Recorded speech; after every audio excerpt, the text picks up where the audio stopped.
الحمدللہ رب العالمین والصلاة والسلام علی رسولہ الکریم وعلی آلہ وصحبہ اجمعین، اما بعد، فاعوذ باللہ من الشیطان الرجیم، بسم اللہ الرحمن الرحیم۔ ربنا آتینا فی الدنیا حسنۃ وفی الآخرۃ حسنۃ وقنا عذاب النار۔ رب اشرح لی صدری ویسر لی امری واحلل عقدۃ من لسانی یفقہوا قولی، آمین یا رب العالمین۔ محترم امیر مقامی جماعت اسلامی ہند یاقوت پورہ، تنظیمی سیکریٹری محمد ذکی الدین صاحب، ذمہ داران جماعت، حاضرین اکرام، السلام علیکم ورحمۃ اللہ وبرکاتہ۔ خرد نے کہہ بھی دیا لا الہ تو کیا حاصل، دل و نگاہ مسلمان نہیں تو کچھ بھی نہیں۔ دراصل رمضان کا مہینہ مسلمانوں میں ایک نئی روح پھونکنے کے لیے آتا ہے، تاکہ وہ آنے والے ایام میں اپنے رول کو طے کریں، اس کا تعین کریں، اور جو فرائض ان کو انجام دینا ہے اس کے لیے اپنے اندر طاقت پیدا کریں۔ رمضان کا اصل مقصد یہی ہے۔ جس طرح کے مختلف موضوعات پہ ابھی مقررین نے تقریریں کی اور آپ نے بالکل ہی پرسکون انداز میں اور بہت ہی کانسنٹریٹڈ انداز میں ان کو سماعت کیا، انشاءاللہ بہت ہی مختصر وقت میں میں اپنی بات رکھ کر اپنی جگہ لے لوں گا۔ دراصل رمضان کے سلسلے میں جس طرح کی مختلف ہے، اس میں دیکھیے انسان کے اندر دو چیزیں ہوتی ہیں، دو تھنکنگ ہوتی ہے اس کے اندر۔ وہ کوئی چیز جو بھی سوچے گا اس کا اور ایک چیز ہے، کیونکہ قرآن خود یہ بتاتا ہے کہ پہچان جو ہوتی ہے انسان کو، وہ اشیاء کی ازداد کی وجہ سے ہوتی ہے۔ روشنی کی پہچان اندھیرے سے ہوگی، خیر کی پہچان شر سے ہوگی، اچھائی کی پہچان خرابی سے ہوگی۔ تو یہ چیزوں میں ایک لفظ ہمارے پاس رمضان کے لیے اس کو خاص طور پہ روزے سے جوڑا گیا ہے، جس کا نام ہے تقویٰ۔ تقوی کے بارے میں مختلف معنی و مفاہیم مختلف تفاسیر میں ہم کو پڑھنے میں اور مختلف مفسرین سے سننے میں ملتے ہیں۔ تقوی کا معنی کیا ہے؟ تقوی کا معنی اکثر یہ دیکھتے ہیں کہ جب سے میں نے دیکھا کہ وہ انذار کا معاملہ بہت زیادہ ہو گیا۔ اب قرآن جب کھولتے ہیں تو اللہ رب العزت، ہم سورہ فاتحہ پڑھتے ہیں تو وہاں پہ شروع کرتے ہیں الحمدللہ رب العالمین الرحمن الرحیم۔ وہ رحمان بھی ہے، رحیم بھی ہے، تو اس کی رحمتیں، اس کی محبتیں، اس کی شفقتیں، اس کی برکتیں، اس کی سعادتیں تمام انسانوں کو ڈھانپی ہوئی ہے۔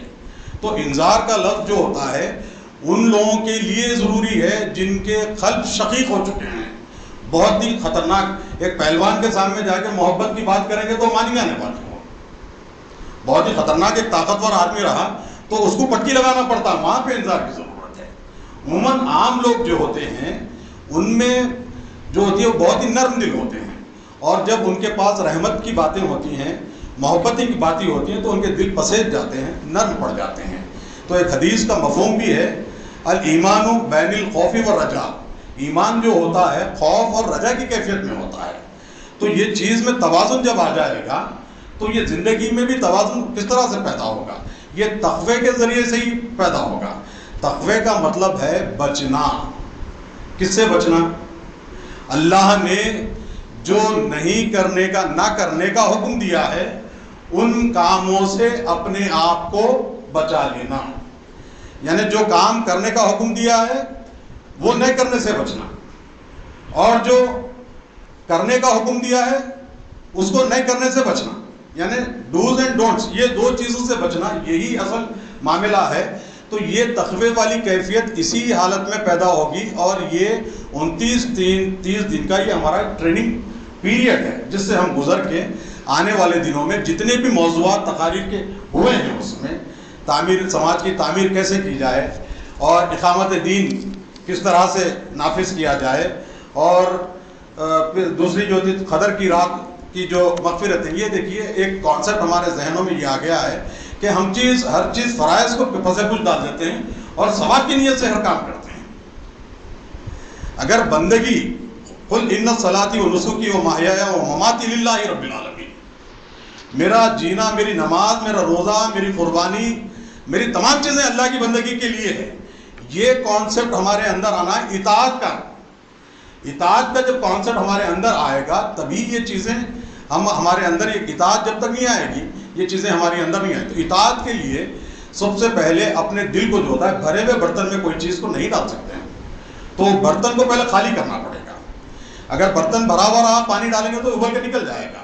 تو یہ نفی کلمہ طیبہ بھی یہی کرتا ہے نا، پہلے لا کرتا ہے، نکال کے پھینک دیتا ہے. تو یہ توحید کا جو چیزیں ہیں، جو ہماری چیزیں 5 ارکان اسلام جو کہتے ہیں، توحید، نماز، روزہ، زکوٰۃ، حج، یہ چیزیں تمام، یہ جتنے موضوعات ہوئے ہیں یہ ہماری عبادات کے کچھ مقاصد ہیں. یہ عادت والی عبادت نہیں ہے. یہ عبادت کے ذریعے سے قلب کی بھی تطہیر ہوگی، نظر کی بھی تطہیر ہوگی، افکار کی بھی تطہیر ہوگی، اور اس سماج میں ہم ایک عدل اور انصاف قائم کریں گے اور ظلم کو پہ شکنجہ لگائیں گے. یہ معاملہ سب سے اہم ہے. تو یہ چیزوں کے اندر ہمارے کو تقوی والی بہت ہی ضروری ہے. تقوی کا مطلب اس طرح سے دیکھیے، جیسا کہ حضرت ابی بن کعب کا اکثر سنے ہیں روایت، ہم روایت میں کہتے ہیں کہ لبادہ اگر ڈھیلا ہے تو خاردار جھاڑیوں سے گزر رہے ہیں تو وہ لباس کو پکڑ لیں گے. اب یہ جس راستے سے، دنیا کے راستے سے چلیں گے تو یہی بچنا ہے، خیر بھی رہے گا، شر بھی رہے گا، اچھائی بھی رہے گی، برائی بھی رہے گی. ہم گھر میں رہیں گے، گھر کے اندر بھی ہمارے کو اینٹی ماحول ملے گا، سماج کے اندر بھی ہم کو اینٹی ماحول ملے گا، اور جہاں پہ کام کرتے ہیں وہاں پہ بھی اینٹی ماحول ملے گا. تو اس ماحول سے کا اثر ہم اپنے اندر نہیں لیں گے، بلکہ اس سے بچتے ہوئے ہمارا جو دینی مزاج ہے اس مزاج سے ہم ان کو متاثر کرنا، یہ اہم چیز ہوتا ہے. تو یہ عبادتیں جو ہوتی ہے ہم سے تقاضا یہ کرتی ہیں کہ ہمارے کردار بدل جائیں، ہمارے اخلاق بدل جائے، ہماری طرز معاشرت بدل جائے، اور ہم ایک انصاف کے داعی بن جائیں، مظلوموں کے ساتھی بن جائیں، اور ظالم کو کیفر کردار تک پہنچانے کی ہمارے اندر طاقت بھی آ جائے. یہ دین جو ہے نا، یہ بیٹھ کے کونے میں بیٹھ جا کے، حجروں میں بیٹھ کے، پہاڑوں پہ جا کے، اور پھر دھونی مار کے اندر جا کے مارنے کرنے کے واسطے نہیں. یہ دین جو ہے دنیا میں حکمرانی کے لیے آیا ہے، یہ غالب ہونے کے لیے آیا ہے. اور جو اگر خالی بیٹھ کے تسبیح کا مطلب ہوتا ہے کہ اللہ کی تسبیح اس طرح سے بیان کی جائے کہ اس کے تمام فرامین اس دنیا میں نافذ ہو جائے، اس کے لیے کوشش کرنا ہے. آپ ٹھہر کے آپ یہ کوشش نہیں کریں گے. تو یہ ہندوستان ہمارا جو ملک ہے، اس ملک میں جو ہے نا تکثیری سماج کا سامنا ہے ہم کو. اب جس طرح سے ہم بات کریں گے جا کے دین میں لا اکراہ فی الدین، دین میں زور زبردستی نہیں ہے. تو یہ زور زبردستی نہیں ہے تو کس طرح سے؟ میں ایک ڈیبیٹ دیکھ رہا تھا، ایک ڈیبیٹ میں ایک بہت بڑی جماعت کے بہت سمجھتا ہوں کہ اس نقطے کے ذریعے سے آپ لوگوں کی سمجھ چلے گئی ہوگی. وہ چوہان چوبے وغیرہ جو انٹرویو لے رہا تھا، اس نے ان سے سوال کیا کہ اللہ اکبر آپ اذان میں کہتے ہیں، تو اللہ اکبر جو اللہ سب سے بڑا ہے، تو کیا یہ مہادیو سے بھی بڑا ہے، شیو سے بھی بڑا ہے؟ تو وہ ان کی سٹی گم ہو گئی. اب ادھر ادھر بغلیں جھانکنا اور فل طریقے کے باتیں کرنا. اب یہ دیکھیے جس طرح سے معاملہ ہوا، اس کا جواب بہت ہی آسان طریقے سے اس کے ذریعے سے ہمارے ذہن بنتے ہیں. میں یہ بتانے کی کوشش کر رہا ہوں کہ دیکھیے اللہ سب سے بڑا ہے، یہ ہمارا یقین ہے، بلیو ہے ہمارا، یہ ہمارا بلیو ہے، اور یہ آپ کے لیے چوائس ہے، آپ کا انتخاب ہے. مانتے مانو، نہ مانتے مانو، لا اکراہ فی الدین، دین میں زبردستی نہیں ہے. یہ چیز اگر جواب دیتے خاموش بیٹھ جاتا، وہ زہر افشانی نہیں کرتا. تو ہم کو ان کو کس طرح سے سامنا کرنا ہے؟ الیکشنز کا سامنا ہے. یہ الیکشن جب تک ہم یہ تمام چیزوں میں نہیں آئیں گے، جس طرح سے اقامت دین کی بات ہوئی، اور جماعت اسلامی یہ ایک ایسی جماعت ہے جس نے الحاد سے لوگوں کو نکالا ہے. کمیونزم جو پڑھے لکھے جو اذہان تھے، کمیونسٹ بن چکے تھے اور وہ الحاد کی طرف جا چکے تھے، ان کو پکڑ کمر سے پکڑ کے ان کو لائے. اور یہ تحریک الحمدللہ ثم الحمدللہ آج بھی تمام اقطاع عالم میں اپنے کردار اور اپنے اخلاص کے واسطے پہچانی جاتی ہے. اور اس میں ایسے گوہر نایاب ہیں جو چھپے ہوئے رہتے ہیں، جنہوں نے ریاکاری کو کبھی بھی اپنے قابلیتوں کو ظاہر کرنے کی بھی کوشش نہیں کی. اس کی وجہ سے یہ جو بنیاد کے پتھر ہے نا، اس کی وجہ سے یہ جو جماعت ہے یہ قائم ہے. یہ ہو سکتا ہے بشری تقاضے ہوتے ہیں، بشری تقاضے کے کچھ ہوتے ہیں جیسے غلطیاں ہو جا سکتی ہیں، لیکن جماعت اسلامی کا منشور اور اس کا مقصد دیکھیں گے آپ کے فرد کی سب سے پہلی بات آتی ہے معاشرے کی تشکیل میں، فرد کی تربیت، اور تربیت کا نظم الحمدللہ اتنا بہترین انداز میں کیا جاتا ہے کہ جماعت کی رکنیت آج بھی حاصل کرنا کوئی اتنا آسان کام نہیں ہے۔ تو یہ تعمیر، فرد کی تعمیر سب سے اہم چیز ہے، اور جس طرح صہیب نے بات کی بہت ہی بہترین طریقے سے صہیب نے اپنی بات کو رکھا، فرد کی تربیت، فرد کی یعنی فرد کی تربیت کے لیے اقامت دین کی دو چیزیں ہوں گی، ایک انفرادی طور پہ ہم اپنے طور پہ پہلے دین کو نافذ کریں، اپنی ذات پہ نافذ کریں، اپنے نفس کو زیر کریں۔ اب ہمارے پاس کیا ہو گیا، عزت نفس والا معاملہ آ گیا، اور عزت نفس اگر دیکھا جائے گا تو عزت نفس اجتماعی طور پہ آنا چاہیے، یعنی بحیثیت امت مسلمہ اس کے پاس عزت نفس ہونا، اور انفرادی طور پہ ہمارے اندر کسر نفسی آنا چاہیے، یعنی ہم اپنے نفس کو توڑ دیں۔ نفس کو کس طرح سے توڑ دیں؟ اگر امیر نے کہا کہ بیٹھ جائیں جوتوں کے پاس تو میرا کام ہے بیٹھ جانا، یہ کام ہوگا، تو یہ چیزیں اگر ہماری اندر پیدا ہیں، کسر نفس، اب عزت نفس، سیلف اسٹیم اتنی اسٹرانگ ہو گئی کہ اللہ کے رسول کے احکامات بھی پشے پشت، اللہ کا بھی احکام جو ہے پشے پشت، یہ ایسی کیسی سیلف اسٹیم ہے؟ یہ کیسی سیلف اسٹیم ہے؟ یہ سیلف اسٹیم نہیں ہے، یہ ایگو جو ہے یہ تکبر ہے، یہ عجب ہے، یہ تباہی کی طرف لے کے جانے والی چیزیں ہیں۔ آدمی جس طرح سے جھک جائے گا اللہ تعالیٰ اس کے درجات اسی طرح سے بلند کرے گا۔ نبی اکرم صلی اللہ علیہ وسلم کی زندگی دیکھیے آپ، 13 سالوں میں انہوں نے فرد کی تیاری کے لیے فرد کی تربیت پہ زور دیا، فرد کی تربیت پہ زور دینے کے بعد جب وہ نکلے ہیں گوہر نایاب، آج جس کو دنیا آج تک اسی نظیر پیش نہیں کر سکتی، ویسے اصحاب کی 13 سالوں تک لگاتار کام کی۔ کیا آج ہم اپنے گھروں میں اپنے بچے 16 17 سال 18 سال کے ہو گئے ہیں، کیا نماز کا مقصد کیا ہے؟ نماز کس لیے رکھی گئی ہے؟ روزہ کیوں رہتے ہیں؟ یہ کیوں نہیں آئی چیز ہمارے اندر؟ اور یہ معاملہ ہو گیا ہے کہ پڑھیں گے، ہیری پوٹر کی کتابیں پڑھیں گے اور مختلف کتابوں کے شیلف میں ایسے رکھیں گے، ریکس بھرے ہوئے ہیں، پورے شیلف کے شیلف بھرے ہوئے ہیں، لیکن تلاوت قرآن مجید نہیں آتی ان کو۔ کوئی مر گیا، دادا سگڑ دادا پڑدادا اٹھائے پڑھنے کے لیے، یہ مردوں کی کتاب نہیں ہے، یہ کتاب مردوں کے واسطے نہیں، یہ مردہ دلوں کو زندہ کرنے کے واسطے ایسا کتاب ہے۔ یہ کتاب کو کیا بنا دی؟ یہ دین ہے، یہ طریقہ ہے، یہ کانسٹیٹیوشن ہے، یہ منشور ہے۔ اس کتاب سے جب تک تعلق مضبوط نہیں ہوگا، اور یہ جب تک تعلق مضبوط نہیں ہوگا ہم تبدیلی نہیں لا سکتے۔ قرآن کے جو اخلاق ہیں، جیسے اماں عائشہ نے فرمایا تھا، کیا تم نے قرآن نہیں پڑھا؟ نبی اکرم صلی اللہ علیہ وسلم کے اخلاق کے بارے میں جب سوال کیا جائے تو ہم دیکھیں کہ اس آئینے میں اپنی تصویر کو دیکھیں اب، اور وہاں پہ جو جمی دھول ہے اس کو صاف کریں۔ دیکھیے یہ چیز قرآن تو اس زمانے کے مشرکین جو تھے ہم سے اچھا جانتے تھے، ہم سے اچھا سمجھتے تھے۔ میں ایک واقعہ، چھوٹا سا واقعہ آپ کے سامنے رکھوں گا کہ ابو جہل، یہ نام کس نے دیا ابو جہل کو؟ مشرکین مکہ تو اس کو ابو الحکم، ابو الحکم کہتے تھے، حکمت والا۔ ارے وہ تو بہت زیادہ اعلیٰ دماغ، وائس پرسن مانا جاتا تھا۔ ابو جہل اس کو کس نے؟ مسلمانوں نے، کیونکہ اس نے اللہ کی ہدایت کو اس نے تسلیم نہیں کیا، رسول کی برتری کو اس نے تسلیم نہیں کیا، اسی لیے وہ ابو جہل ہوا۔ تو آج فاروق طاہر کیا ابو جہل نہیں ہے؟ اگر وہ نبی کی برتری کو نہیں تسلیم کرتا، اگر کیا وہ قرآن کی برتری کو تسلیم نہیں کرتا، اللہ کے فرامین کو تسلیم نہیں کرتا، اس کی برتری کو اس کے مطابق اپنی زندگی نہیں گزارتا، تو یقین مانیے فاروق طاہر بھی ابو جہل ہے۔ یہ نہیں ہوتا کلمہ۔ خیرت نے کہہ بھی دیا لا الہ تو کیا حاصل؟ دل و نگاہ مسلمان نہیں تو کچھ بھی نہیں، تو دل کو مسلمان کرنا پڑے گا، نگاہ کو مسلمان کرنا۔ ابو جہل، اب یہ چھوٹی سی ایک اس کی تعریف کے بارے میں، ابو الحکم کہتے تھے اسے۔ ابو جہل سردار تھا قریش کا، ابو سفیان سردار تھے قریش کے، اخنس یہ بھی سردار تھے۔ نبی اکرم صلی اللہ علیہ وسلم جب تہجد میں قرآن تلاوت کرتے ٹھہرتے خیام میں، یہ لوگ آ کے نبی کی دیوار کو کان لگا کے قرآن سنتے۔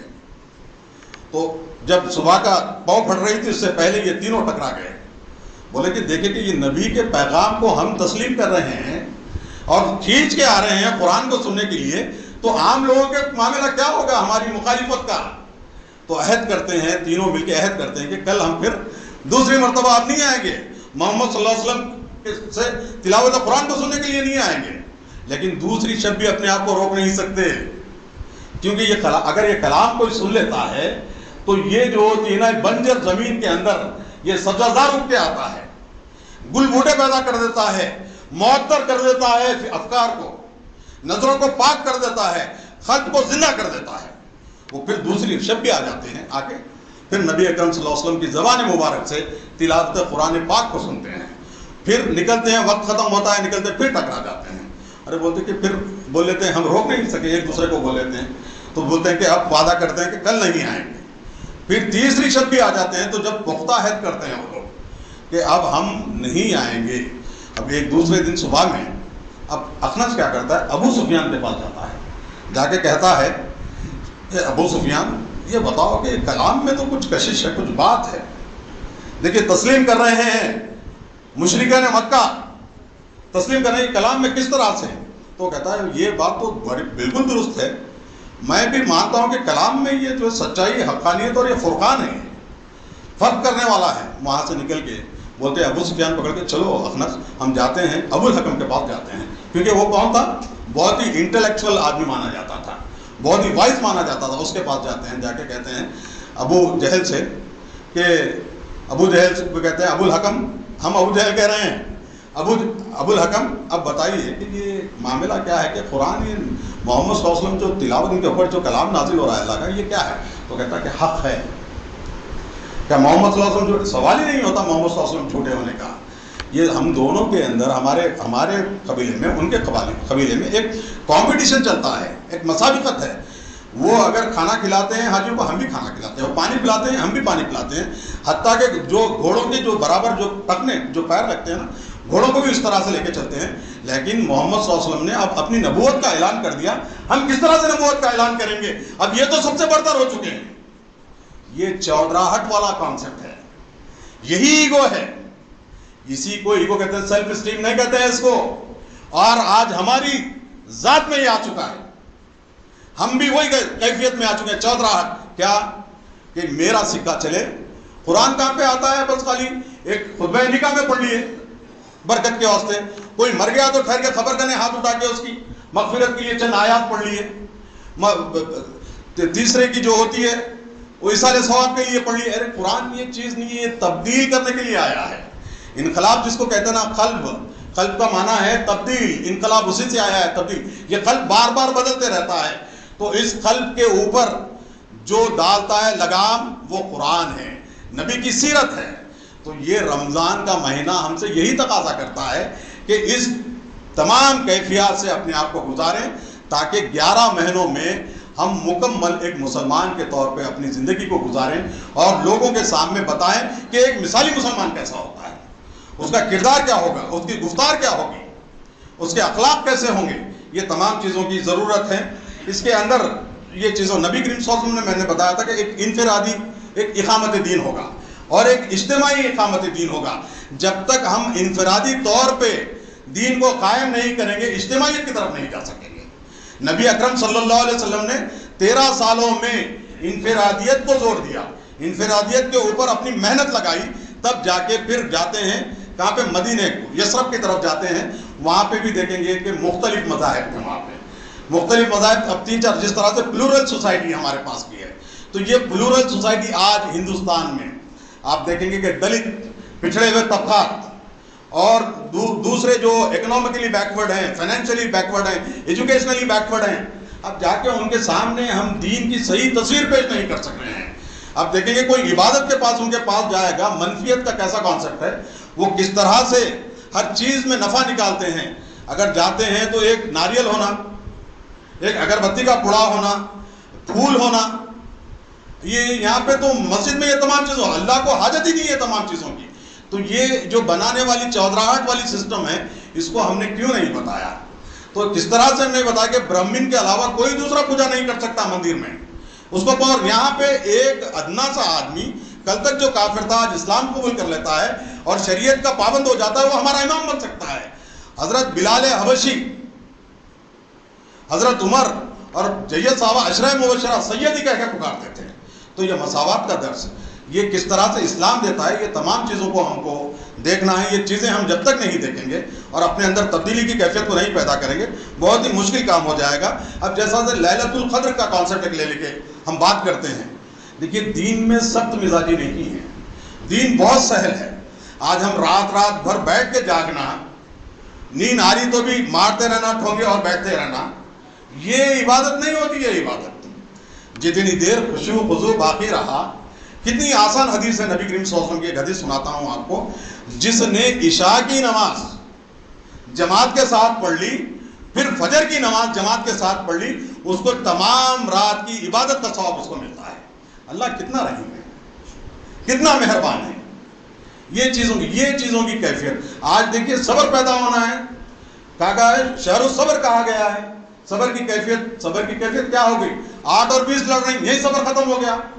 8 پڑھنا یا 20 پڑھنا، یہ صبر کی کیفیت، تحمل، ایک ٹالرنس آنا تھا ہمارے اندر، یہ ٹالرنس والی کیفیت چلے گئی. شہر مواسات کہا گیا ہے، غم گساری، ہمدردی، محبت، ایثار، شفقت. آپ کیا کر دیے؟ مہینہ فیسٹیوٹی کا مہینہ بنا کے رکھ دیے. اور اللہ کے رسول نے سب سے خطرناک چیز جو لعنت بھیجی ہے وہ بازار کے میں زیادہ وقت گزارنے. غیر ضروری بازار میں وقت. آج بازار کی رونقیں بن چکے ہیں. رمضان دیکھیں گے پورے بازار کھل گئے، اور وہ بھی حالت ہے کہ وہ روزے سے سچ بولنے کی کیفیت پیدا ہونا ہے، اور تاجرین زیادہ نفع کے لیے جھوٹ بول کے، نفع جتنا لینا ہے اس سے زیادہ نفع رمضان میں لیا جاتا ہے، وہ بھی مسلم تاجرین کے ذریعے سے. پھر یہ تقوی کی کیفیت کیسی، بچنے والی کیفیت کہاں سے آئی ہے؟ تو یہ چیزوں سے جب ہمارے اندر صحیح چیزیں پیدا نہیں ہوگی. اگر دیکھیے اس طرح سے ہم پڑھاتے وقت، میں کیونکہ ٹیچر ہوں، ایگزامپل جب دیتا ہوں تو دیکھیے اگر جس طرح سے ایک آدمی گرم بیٹھ گیا کسی کے پاس، چولہے کے پاس بیٹھ گیا تو گرم ہو جاتا ہے. تھوڑی بھیتر کے پاس، کوئی آگ کے پاس بیٹھ گیا تو ہاتھ ڈالنے کی ضرورت نہیں ہے مگر گرم ہو جاتا ہے. اسی طرح سے ایک ٹھنڈی جگہ پہ جا کے بیٹھ جائے گا، ٹھنڈک جس طرح سے اے سی میں بیٹھے ٹھنڈک ہم کو لگ چکی ہے. تو یہ کیفیت ہمارے ایمان کی بھی ہونا چاہیے. جس کے پاس جاتے ہیں اس کو متاثر کرنا پڑے گا ہم کو. کس طرح سے؟ اپنی نرم زبانی سے، نرم گفتاری سے، اور سلوک روی سے، اور جو ہے نا مواسات والا جذبہ. حضرت اماں عائشہ کی وہ حدیث، نبی کریم صلی اللہ علیہ وسلم رمضان کے مہینے میں نبی کریم صلی اللہ علیہ وسلم کی سخاوت ہوا سے بھی زیادہ تیز چلتی تھی. سبک روی جو ہوتی ہے اس کو تیز سبک روی نہیں رہتی تھی بلکہ تیزی سے چلتی تھی. تو یہ مواسات والا مہینہ، یہ زکوٰۃ کو ایک تشہیر کا سامان بنا دیا. یہ عبادتیں جو اللہ نے دی ہیں ہم کو، 5 جو ارکان اسلام ہیں، اس سے انسان کی تربیت اور انفرادیت. ہم دیکھیے، ہم جو سورہ فاتحہ میں ایاک نعبد و ایاک نستعین پڑھتے ہیں، ہم تیری ہی عبادت کرتے ہیں. اس میں صیغہ کیا ہے؟ صیغہ کون سا ہے؟ اس میں جمع کا صیغہ ہے. اس میں جمع کا صیغہ ہے، واحد کا صیغہ نہیں ہے، سنگولر نہیں ہے، وہ پلورل ہے. وہ ہم تیری ہی عبادت کرتے ہیں، ہم تجھ سے ہی مدد مانگتے ہیں، تیری ہی عبادت کرتے ہیں. یہاں پہ اجتماعیت کی اہمیت کو ہم اندازہ کر سکتے ہیں. اس کے بعد دیکھیں گے بعد میں ہدی للمتقین، تقویٰ شہروں کی کیفیت بتا دی گئی ہے کہ کتاب بالایمان آنا ہے. کتاب کے اوپر تو ایمان ہے ہی نہیں ہے. نہ رشتے ہمارے کتاب کے برابر ہوتے ہیں، نہ موت مٹی کے انجام ہوتے ہیں، نہ تجارت کتاب کے مطابق ہوتی ہے، نہ معاملات کتاب کے مطابق ہوتی ہیں. تو کتاب کے اوپر ایمان کا مطلب اللہ کی کتاب برحق ہے یہ بول دینا کافی ہے. یہ تسلیم کرنا پڑتا ہے اس کے فیصلوں کو. وہ چاہے ہماری طبیعت کتنی بھی ناگوار نہ گزرے، اس کو قرآن کو تسلیم کرنا پڑے گا، اس کے فرامین کو تسلیم کرنا پڑے گا، اور اس کو عمل امپلیمنٹ کرنا پڑے گا اس کو. اس کے بعد بتایا گیا ہے کہ انفاق والا معاملہ، انفاق کا معاملہ، انفاق میں کیا آئے گا؟ خالی پیسہ نہیں ہے، مشورہ بھی انفاق میں آئے گا، رہنمائی بھی انفاق میں آئے گی. اور تمام یہ چیزیں جب تک یہ کیفیت جب ہمارے اندر پیدا ہو جائے گی، یہ جب ہمارے اندر تقوی والی کیفیت پیدا ہوگی. تو کیونکہ وقت زیادہ ہو چکا ہے تو میں اپنی بات کو، کیونکہ بہت زیادہ چیزیں ہیں اس میں رکھی ہوئی، انشاءاللہ چلتے رہتی ہے گفتگو، لیکن اگر ایک بات بھی ہمارے پلے پڑ جاتی ہے اس پہ عمل کرنے کی ہم کو کوشش کرنی چاہیے. اور ہم کو بحیثیت، کیونکہ یہ ہندوستان میں ہم 140 کروڑ میں ہم 22 سے 30 کروڑ کی ہماری تعداد ہے. اگر کوئی جہنم میں ڈالا جائے گا، کون جہنم میں ڈالا جائے گا؟ وہ اگر کہے گا کہ اس نے مجھ تک کوئی اپنے اللہ کے حق کو، پیغام حق کو مجھ تک نہیں پہنچایا، نبی کے پیغام حق کو مجھ تک نہیں پہنچایا. میرے پاس 10 ٹیچر ہوتے ہیں، 10 میں 4 تو غیر مسلم ہوں گے، ان کو میں اپنی کوشش کس طرح سے کرنا ہے، تبلیغ داعی کا یہ کام کرنا پڑے گا. تو یہ پہنچانے کی بہت زیادہ ذمہ داری ہے. اسی لیے کہا گیا کہ فرد کی تربیت، سماج کی تعمیر، ریاست کی تشکیل. فرد کی تربیت ہوگی تو سماج تشکیل پائے گا، تب ہم جو ہے نا سرخرو ہو گئے. نبی اکرم کا یہی اسوہ ہے. 13 سالوں کی محنت کے بعد مدینہ آپ کوچ کر گئے. مدینے میں جب جو ہے معاشرے کی بھی تشکیل ہو گئی، اس کے بعد ریاست کی بھی تشکیل ہوئی. اللہ رب العزت سے یہ دعا ہے کہ اللہ رب العزت ہم کو قرآن کے مطابق زندگی گزارنے، نبی کی سیرت پہ عمل کرنے کی توفیق عطا فرمائے. وآخر دعوانا ان الحمد للہ رب العالمین. رب اغفر وارحم وانت خیر الراحمین.